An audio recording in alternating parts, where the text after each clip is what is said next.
its breadth was gigantic, but the core system itself was very, very small. And during my tenure, I experienced the system as an adopter, a contributor, and a consultant. And I thought it was unique that I was able to experience all three of these in a single project.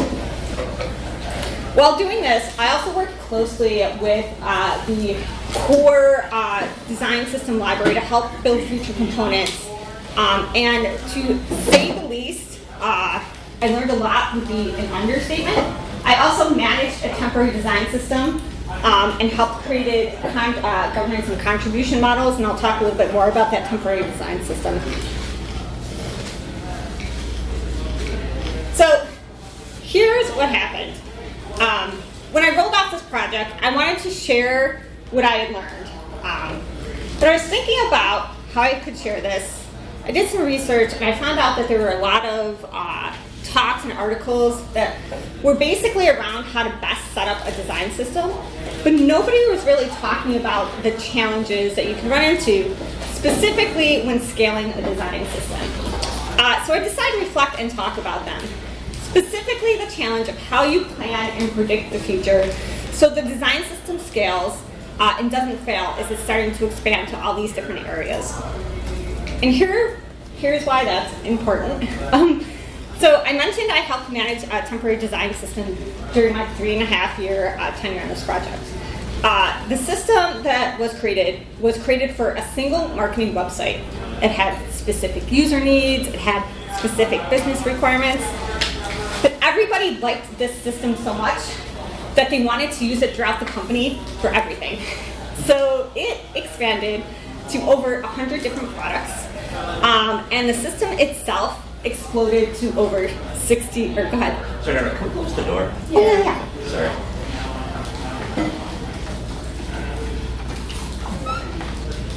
It is getting kind of loud.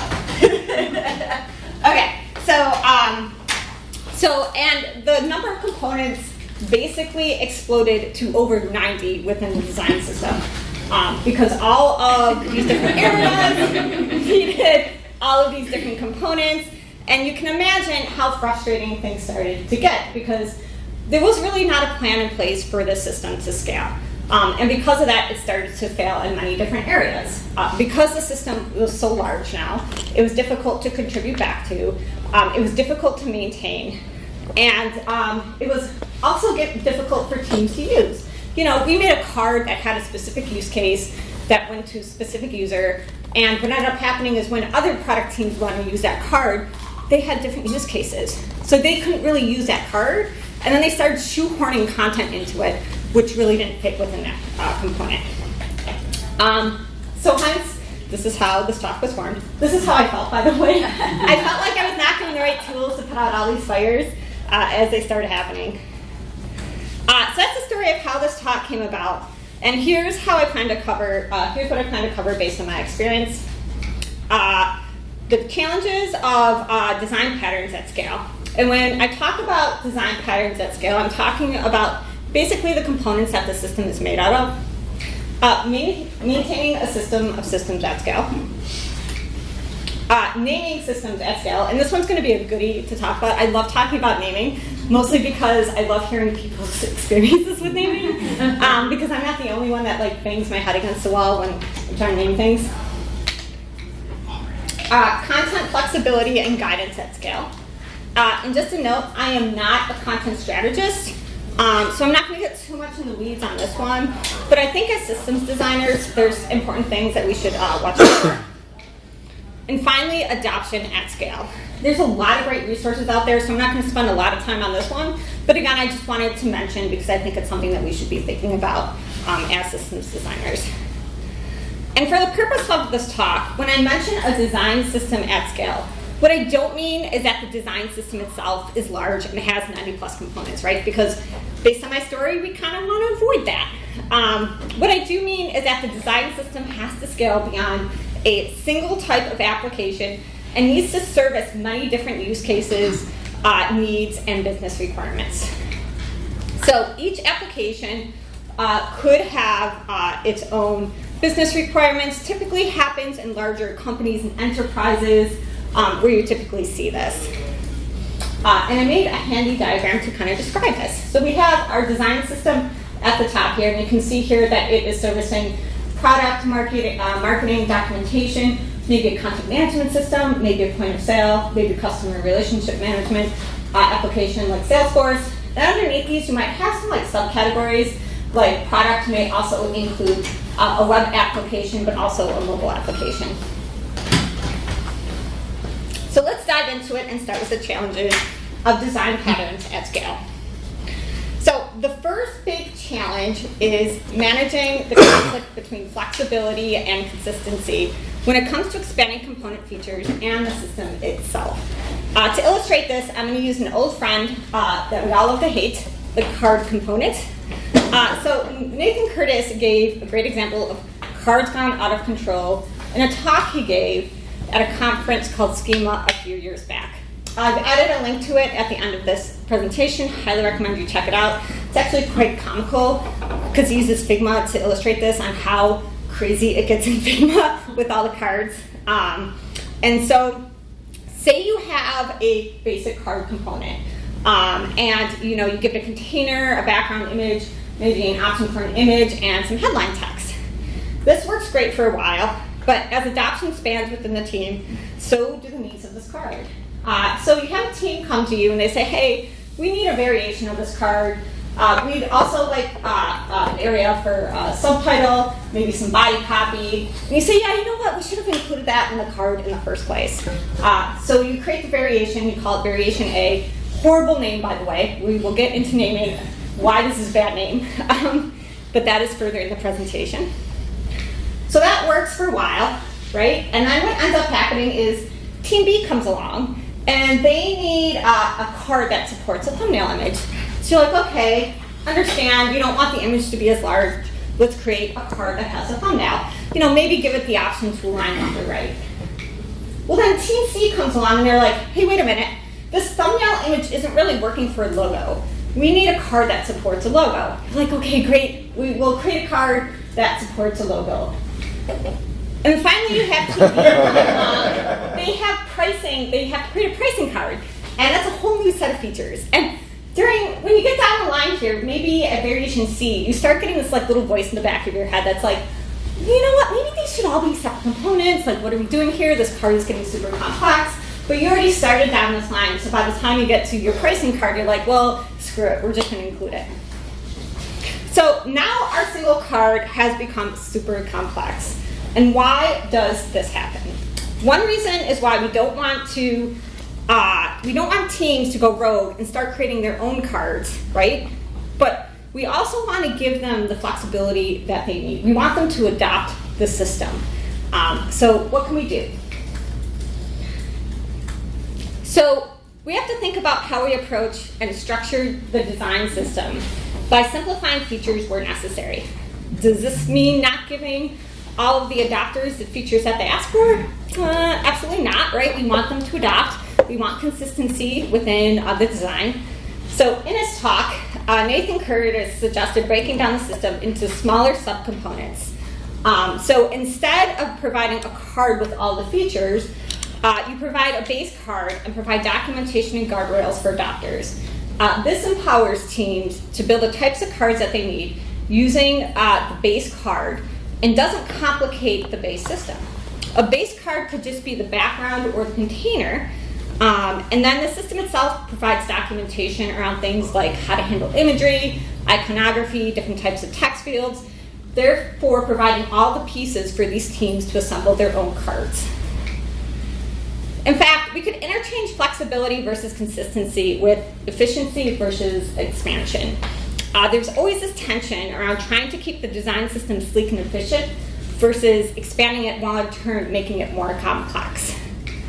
Keeping it small and efficient can keep components more consistent throughout the system, but expanding the system can make it more flexible, but also introduce inconsistency. So finding the right balance and determining when and how to expand the system can be challenging. When is that tipping point? And how do you better prepare for expanding the system in a more consistent manner? Encouraging teams to build off the base or core level system can alleviate some of the challenges with flexibility while still keeping things consistent within the system itself. For example, you have your core design system that sits on top, and Team A can build their product library off of that. Team B can build their marketing library. Team C, documentation library. Team D, their CMS library. And again, some of these could have sub-libraries underneath it. So the product library could also manage a web library and an application library. So the advantages of using pattern libraries include less maintenance. It puts ownership on specific teams to maintain, document, and create governance models and contribution models. They're easier to update. Components are simplified, less to maintain, more control. Components at the base level feed into pattern libraries. And validation. You can have teams test components before consider adding them to the base library. So if there are teams that are creating components that other teams might want to adopt, you can have them test those components before laddering them up and contributing them back to the core library. So this is a great quote from Yogi Berra, who was a baseball player in the New York Yankees in the 1950s and 60s. So he said you have to take, if you don't know where you're going, you'll wind up somewhere else. And basically, you have to take the time at the very beginning to plan out where your system is going, because you may end up in left field instead of right field of where you wanted to go. So let's talk about challenges with maintaining a system of systems.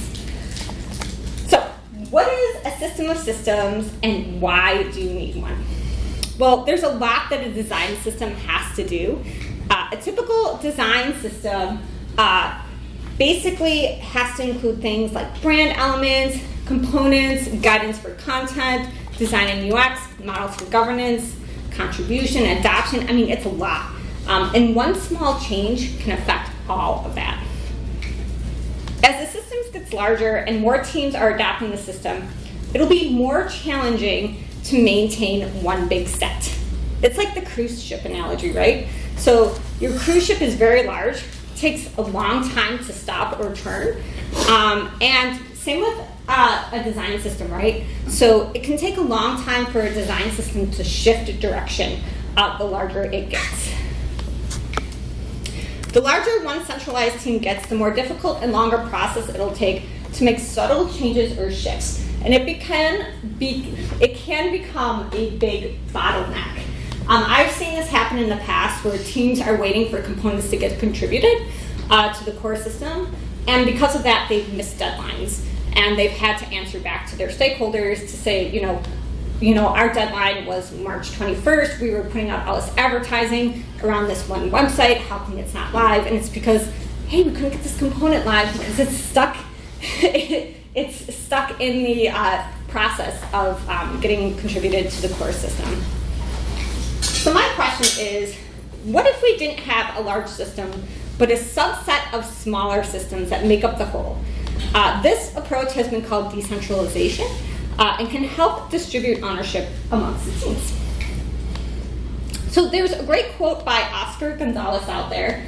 He wrote an article on decentralizing design systems. And in his article, he talks about the reason and why decentralization around design systems. Highly recommend you check it out. It's very interesting. I'll also put a link at the end of this presentation. But what he said is the key lies in not abandoning centralized control entirely, but in thoughtfully redistributing responsibility and decision-making power across the network. So here's the approach. Basically, we're taking one large system and breaking it down into smaller chunks. These chunks are treated separately, each having their own files and tools. And because of this, they end up being easier to maintain and have their own set of documentation, models, and components. So the four main chunks are brand, base, pattern libraries, and templates, each feeding into the next. So we'll start off with brand. Brand feeds into base components feed into pattern libraries, and pattern libraries feed into templates. Brand and base tend to be managed by centralized teams, where pattern libraries and templates tend to be managed by product teams.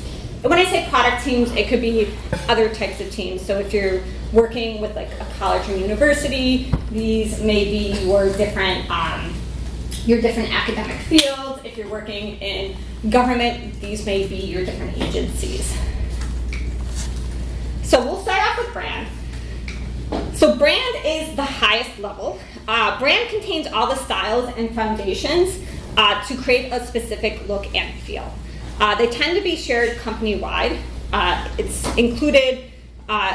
It includes the system foundations around things like color, typography, image and illustration, icon sets, infographics, animation guidelines, and system documentation. Brand is the highest level of systems, meaning it basically gets ingested into everything that's created for the system. Because of this, it also tends to be the most stringent governance system and is one of the most difficult to change or contribute to, since it affects all different types of assets that the company produces, right? So if you want to change the color blue in the brand system, it's not just going to affect, the website. It's going to affect things like social media and probably print materials. So depending on the company's size and setup, brand typically has its own set of maintainers that sits within the marketing side of things. So next, let's talk about base components. They are a set of small atoms and molecules that inherit styles from brand. Just FYI, Carbon, that is an open source design system, has 45 base components, and that's it. They're also considered the core library. They also provide high-level guidance for layout, spacing, accessibility, theming, and use cases. The governance process isn't as strict as brand, but there should be an open, established process for others to contribute back to as needed. And this is also usually owned by a centralized team. So next, let's talk about pattern libraries. These are the most flexible level is what I call it. These are the libraries that are assembled by other teams based on their needs. So all the patterns are assembled use base components and also inherent styles and guidance from brand. What's great about this library is it allows other teams to govern and have their own set of maintainers and contribution models, which takes pressure, time, and work off the base component team. This also helps keep the base component library stay lean and mean. So often when a pattern library is being built, they will seek feedback from the base component or brand team, especially if they're creating things like gradients, which could be considered a brand element, and working closely with brand to figure out how to contribute some of those items back up the chain so others can use them in their own systems. So templates are the result of everyone's hard work in the previous levels. I call these the builder level. Templates are the skeletons for all the components and the different ways that they can be assembled. They are a set of page layouts that use components from pattern libraries to assemble the page. Typically, the team that's creating the set of templates looks to the pattern library team for guidance to help identify new components that need to be included or updated when creating these templates. So these are the people on the ground who are creating the pages. And because they're on the ground creating the pages, they can identify much easier things that might need to change within the components in order to accompany the different types of content or speak to the different types of users. They're able to communicate that up the chain to brand or base components and make changes as needed. So maybe thinking to yourself, well, this all sounds great. The answer is just creating a system of systems, right? Well, unfortunately, this also comes with its own challenges. There's always challenges, right? So the first challenge is as teams shift or change, it's difficult to maintain consistency. For example, you have somebody that's maintaining a component in a pattern library. They're designed to change teams or leave the company altogether. Nobody has pegged a replacement maintainer for that, and then the component becomes old. And I've seen this happen. The second thing is that, documenting for future knowledge. Why was a specific decision made around a component? Why did we go with this spacing instead of this other spacing? Why didn't we change the color from blue to black? 2 years down the line, or in my case, like 2 weeks, because sometimes 2 days, depending how busy I am, I don't remember the answers to any of these questions, right? But design documentation is very important when it comes to decision making, especially for onboarding. For anybody that is looking to use the system, they can understand why those decisions were made. Wow, I cannot talk today. But it's very hard to maintain decision documentation because you have to find the time to do it. And a lot of times we're very busy, and it's not something that we actually really want to do. Like, it's the last thing I really want to do in my day is like write down all these decisions. So it becomes outdated very quickly. The third challenge is encouraging contribution, especially on those highest levels when you think about brand. A potential contributor who wants to contribute, it may be scary because it's a lot of work. They don't know what the contribution process is. There might be a lot of vetting that they have to go through. They might find themselves sitting in a meeting with an executive VP of creative that they've never met before, judging their work, right? And nobody wants to go through that anxiety, so they decide, hey, I'm not going to contribute back, and I'm just going to live with this ugly purple because I don't want to take the time to put the time and work into contributing back to the system. And finally, setting up a system of systems can take a lot of resources and time. It tends to work better in larger companies that have numerous different types of teams who need to use a single system. But dedicating specific resources and time 100% can be a really tough sell. So this one is one of my favorites, naming systems at scale. I actually added a bunch of slides to this one. This is where things get kind of hairy, because everybody names things differently. So let's get into this one. So this is a great quote from a developer. You may be familiar with it. There are only two hard things in computer science: cache invalidation and naming things. Talking to system designers, systems developers, they all say the same thing: naming is hard and I hate doing it. Right? Because they like sit there and they look at the name and they're like, oh, this works, and then they realize that it doesn't work, and then they go back and like, how do I name things in a consistent manner that can like scale across the system itself? So this is a more recent quote from a Lullabot developer who was dissecting a design system that we were working on. This is a great quote, by the way. Design system is like, here, have a card.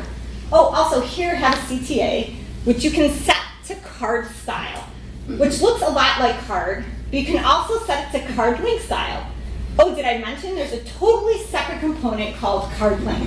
No? Well, there it is. So card has a variation card link, also has a variation CTA. There's a whole separate component called card.cta, and then there's a whole separate component called card link. And then one of the other design system teams comes along and they say, hey, guys, tiles, which is another name for cards. It doesn't alleviate the whole naming issue. So let's talk about some of those naming challenges. As design systems grow, the elements within the design system will evolve, not can. They definitely will. And the question is, what will you name a component now that accurately describes a component in the future as new features are added or being changed? For example, let's take an announcement banner that was created using for announcements. So we have a nice title, some description, copy, a link for a CTA, used for announcements, and we name it announcement banner. But down the line, what ends up happening is new features get added to this announcement banner. We now have some image, some tags. We also have like pricing up on the right-hand side here. And you start thinking to ourselves, like, is this an announcement banner anymore? Probably not. It's not even really doing announcements anymore. It's more like a pricing card. But it has this name, announcement banner. So if somebody is looking in the design system, looking for an announcement banner, and they see something like this, they're like, wait a minute. So here's another great example. One of my coworkers was working on creating a new hero component. And they named it 50/50 Hero because the image container takes up 50% of the area, and the text container takes up 50% of the image container. So it's like descriptive on what it's doing. Sounds really good. Okay, well, then it got to front-end development. And basically the front-end developer was like, hey, this is not 50/50 because when it screens at smaller screen sizes, the image size shifts and it technically becomes a 3070. So they talk about it and they're like, you know what, let's change this over to Container Hero. So, because the image is wrapped in the container and the text area is wrapped in the container. So they agree, they move forward, and then they go to the CMS development team. And the CMS development team is like, guys, you can't use this name because we're wrapping all of our stuff in a div called container. So at this point, everybody brains melts, right? Because naming is hard.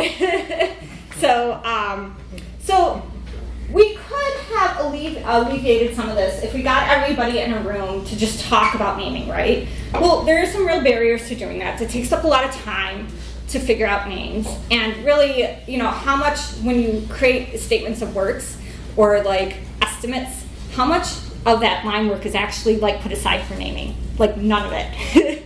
So you spend 4 or 5 hours on naming, and that's 4 or 5 hours that really wasn't included in your estimate of work.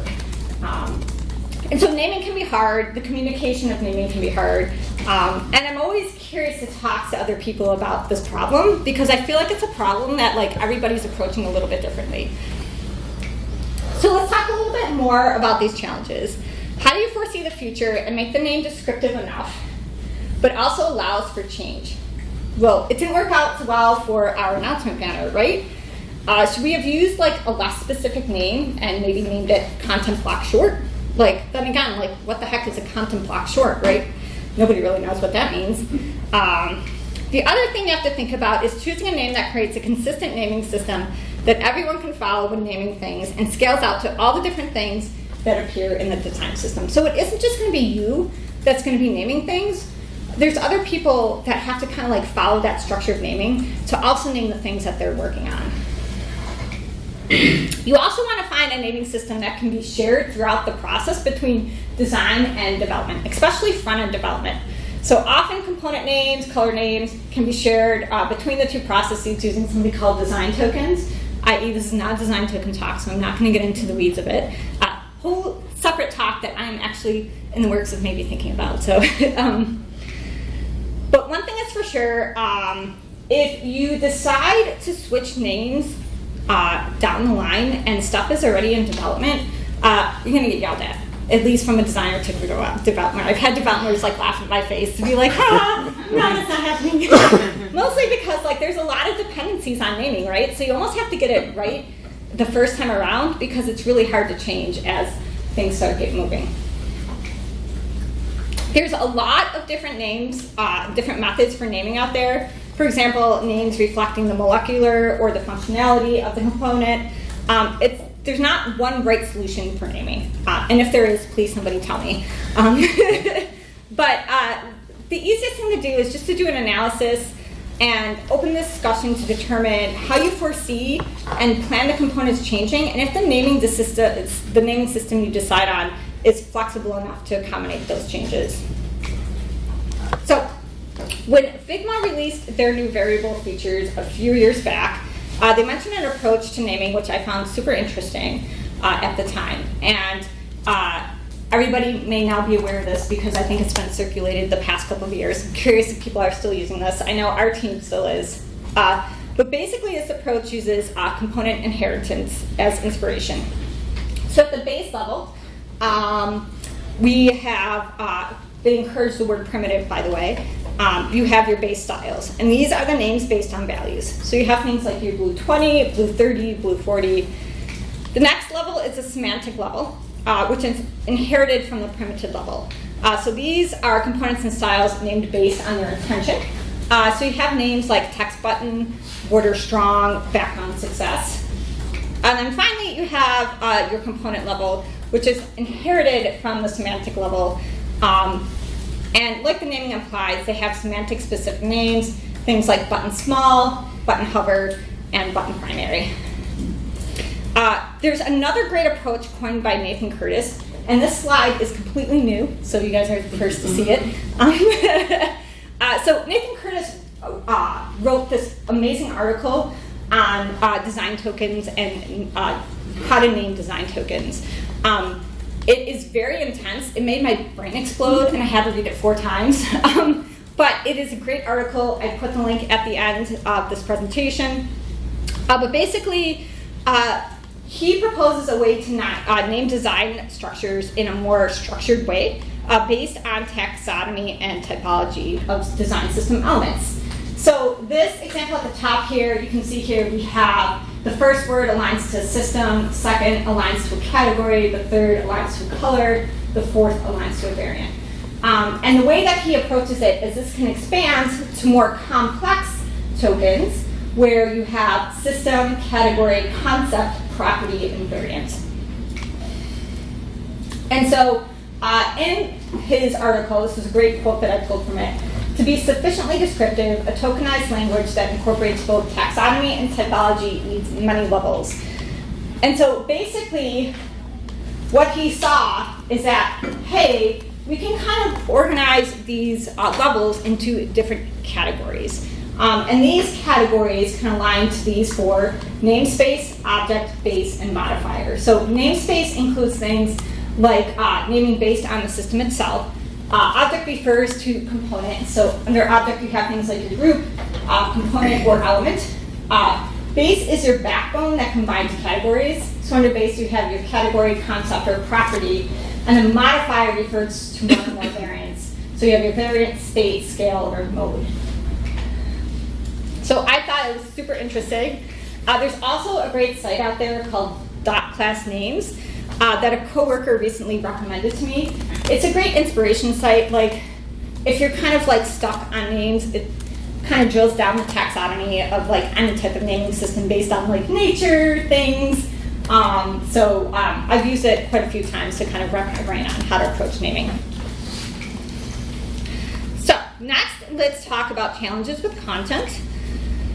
So before I dive deep into challenges, I just want to point out an example that showcases one of the bigger things we fear as systems designers. So let's take our old buddy, the card component. It looks great. We have image, we have some text, we have some body copy, even have room for a tag or two, but like, wait a minute. Why does the stupid card in the middle have 4 paragraphs in it? Like, that's not what a card is supposed to be used for. And this is how I feel and stuff like that. Because I was like, no, I didn't design it to do that. Right? So this monstrosity of a card is the result of several challenges of content flexibility within the system. So the systems team can do give pretty good content guidance if the end result of how that component is being used is very limited. For example, 1 or 2 use cases. But as the system expands and more teams start to use this component, what ends up happening is they start using this component in different ways that you wouldn't have thought they would have used this component, right? And so you kind of lose control over that consistency. So what I've also found is that teams will often test limitations of the types of components that were designed and the type of content that they kind of shoehorn into those components. And I've actually seen this before. This is a tag that was designed it's a tag, and somebody decided to put like 3 words, like 3 lines of words in it, and I was like, this is a tag. It gets 1, maybe 2 words at most, not 3 lines of text, right? So you must be thinking, but wait, can't we solve the problem with documentation around content guidance and maybe truncate the content? Yes, we could, but these come with their own set of challenges. So let's start with documentation around content guidance, right? We put these nice pages up on the web for content authors to follow. Sometimes they're way too long, their eyes gloss over, and they actually don't read them. On one of my previous clients that I work with, we'd often talk with content authors and say, hey, what made you decide to do this? We have guidance. And they'd be like, you have guidance? So, okay, so what about modifying the component when it reaches a certain character count? A few examples of this is like truncating the content or have the component actually break or shift when the content goes beyond the recommended max. Well, this opens up a whole new can of worms. I've worked on design systems that have done all three of those, and I hate to tell you, the results have not been good. So what I've learned is basically a content author will launch these broken components mostly because it's not broke enough, right? And when they do care, it can take up time with support. So they reach out to the systems teams asking like, hey, why is this breaking when I put 3 paragraphs of text in it? And you're like, hey, it's not supposed to have 3 paragraphs of text in it. And then they ask for an exception, right? And you're like, no, no, no. And then they're like, well, how can I get 3 paragraphs of text in here? And you tell them, you revise your content. And they're like, no, it's coming down from like executive VP. You can't revise the content. And so what ends up happening is you modify the component, which you really don't want to, but you do. So finally, you may be thinking to yourself, why don't we just make all the components super flexible and do all the things? Well, this encourages laziness, abuse, and adds also maintenance overhead. So these are not real solutions when you think about content guidance. So finally, talk about the challenges of governance and adoption at scale. This one's going to be a short slide because, as I mentioned, there's already great resources that are out there on this. But basically figuring out who the heck governs what, right? Like when should a brand team seek feedback from a pattern library team? You know, who is actually controlling what? And there's no real answer to that. It depends on how your teams are set up, but definitely have that as an open discussion and don't make those decisions in a vacuum. Contribution can also be challenging as the team scales. I've seen things around like vague processes around contribution processes, things around like vague processes around accessibility. All this kind of it discourages others from contributing, especially, you know, nobody really likes surprises, so they're like, hey, I'm going to contribute. And then they get into a meeting and they're like, oh no, the executive VP of creative is here, I'm sick, and then they hang up, right? So yeah, that happens. You also want to figure out ways to empower teams to contribute. So I've seen things where like mentorships or one-on-ones, we've done office hours before with teams who want to contribute but don't know how. The idea is like make it feel not formal, lighthearted, you know, give feedback in a way that isn't really as critical as it could be. This encourages others to contribute. And finally, there's support and communication. Have you ever released an update and then 3 weeks later, you get a private Slack message from somebody who's like, hey, the background of this is purple.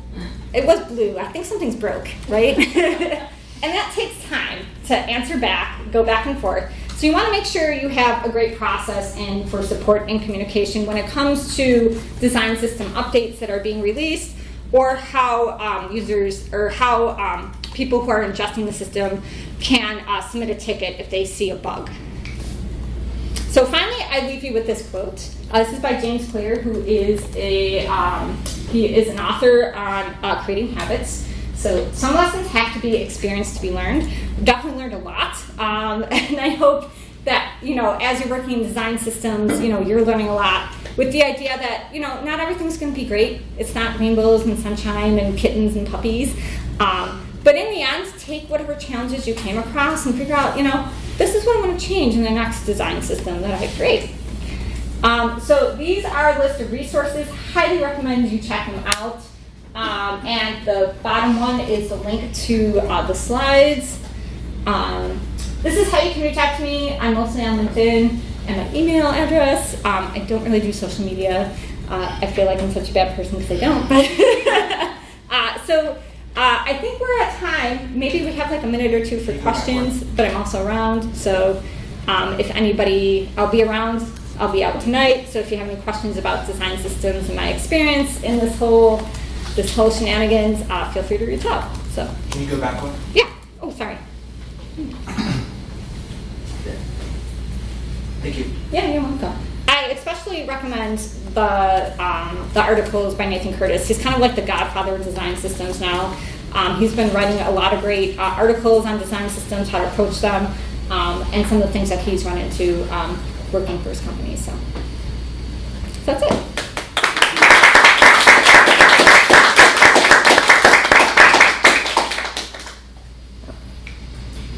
You mentioned at the beginning a talk at a different conference, something about schema. Oh yeah, so there's a web conference called Schema. I don't know if they're still running it, but Nathan Curtis talked at that a few years back. So it's the design system specific conference. So all the talks around development and design are specifically around creating and maintaining design systems. So. Do you have to remember the name of the talk? Actually, you know what I can do? I can just click on it. Here.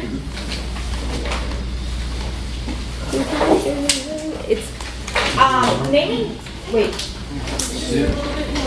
Naming design tokens and design systems? It's architecting subcomponents. It's the first one. Oh, okay. Yeah. Thank you. Yeah. So if I click on it, yeah, this takes you to the YouTube talk where he talks about it.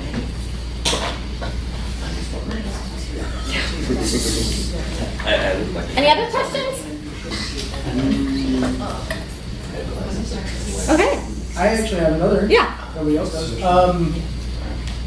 Do you all version your pattern library, pattern libraries and the base system as well? And are you using semantic version? Are you implementing any deprecation? So like, okay, if we did discuss with the developer that this is going away or being renamed, yeah. Do you have any kind of system in place for that?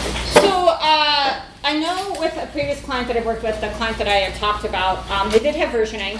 Funny story, the version that I worked on was called V19, and it wasn't because it was created in 2019, it was because it was the 19th version of the design system. So yeah, they actually deprecated that design system for a new design system. And when that happened, because it had changed so much, they completely changed the name of the design system.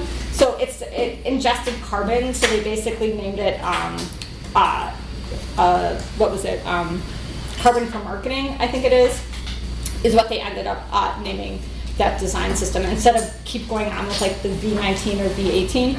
But previously they had, that's how they versioned it. It was just V19, V18, V17, not aligned to years apparently, but to the version. So until a major change came along and they decided to switch it over. So Thank you. You're welcome. Any other questions? So like the structure of having like those 4 levels, if there's like some team that has like really high ambitions to have a design system but not necessarily like the human resources to like have all these distributed teams, like would you still like suggest that kind of structure or maybe like something more condensed? So what we've done in the past is we've actually created variations off of the core design system. So basically what ends up happening is the same team creates the core design system in the pattern library, right?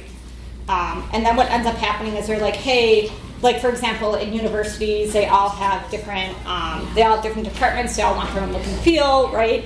But they don't have resources to manage a design system. So what we ended up doing is we create variations of that design system with like color variations, rounded corners versus square corners, changing out the button styles and link styles, sometimes incorporating different types of image ratios. So as that design system gets passed over to a different academic department, they're able to tailor that look and feel a little bit more to what they want for their department. So, Do you happen to suggest like exposing that to, I don't know if you had one theme or was that exposed to this theme has round, this theme has square, etc.? So we don't want, the one thing is like we don't want to expose all of that to all the departments, right? Because they're going to start intermixing things and it's going to look weird. So basically you only expose the things that were designed for them, like the variations that were designed for them. So like what we've done is at the theme layer or somehow hide them in configuration? I think it's done at the theme layer. I don't have a front-end developer here who can speak to that, but I'm pretty sure it's done on the theme layer. So I know in Figma we do it on the theme layer, so that's how we do it. We present it in a way that's like, hey, like these are your options that you're able to have. for your specific department or your specific agency if you're working in higher ed. So, any other questions? I have a random question, but Yeah. not applicable. How do you balance, like, I think you kind of said it, the designs that you want versus the complexity of the development for it? Yeah, so that is actually working very closely with the front-end developers that are going to be implementing all of this.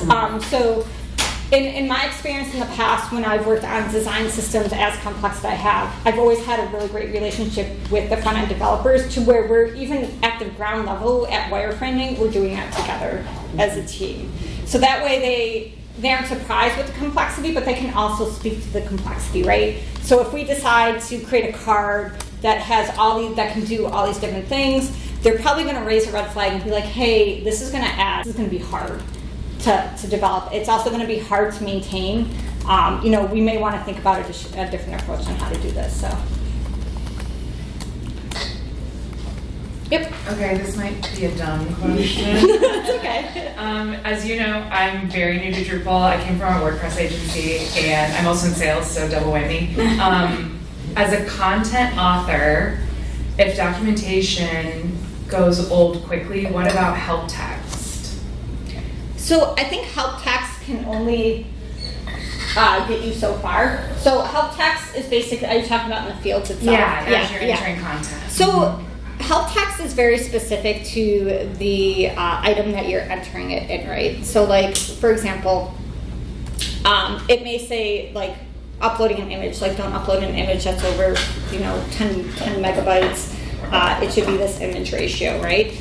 But it can't really speak to the type of imagery from a brand perspective that you should be focusing on, right? So like there are some companies in the past that I've worked with where they have very specific brand guidelines around the type of imagery that you should be using within the system itself, right? So like the image, where is the focus on the image? What type of colors are you using? Is it using soft focus? Like we don't want images that include, I know during COVID it was a big thing that they didn't want images that included large groups of people together, right? Because and you can't put that all in help text. So Like don't put 3 paragraphs on yeah. this button. Yeah. Okay. So, any other questions? Okay. Well, thank you.